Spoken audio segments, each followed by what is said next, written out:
ઊંઘમાં નસકોરા બોલાવતા લોકોથી આસપાસ સૂતેલા લોકો પરેશાન થતા હોય છે.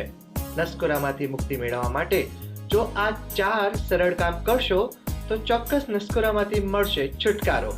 પ્રાણાયામ, ભ્રામરી પ્રાણાયામ, સિંહ ગર્જન આસન અને અનુલોમ પ્રતિલોમ પ્રાણાયામથી થશે ઘણો ફાયદો અને મળશે નસકોરામાંથી છુટકારો. Team health, Divya Bhaskar.